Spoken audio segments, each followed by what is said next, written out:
Δηλαδή σε αυτό το κανάλι θέλω να περνάμε καλά και να μου γράψεις κάτω στα σχόλια καλά λόγια, καλά emoji με καρδουλές, φυλάκια, χαρούμενα, γέλιο, αυτά και καλά λόγια και να έχω fans. Αυτό, σας ευχαριστώ πάρα πολύ. Όταν λέω να έχω fans θα σας αρέσει το βίντεο μου. Όχι από δεν με θαυμάζετε, απλά να σας αρέσει το βίντεο μου. Κάντε like και subscribe, επίσης στο κανάλι. Σύντομα θα έρθουν βίντεο ή θρησκευτικά ή edit.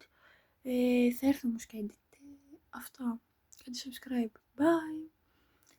Σας αγαπάω πάρα πολύ. Αυτά. Love you. Να περνάμε ωραία. Αυτό. Ναι.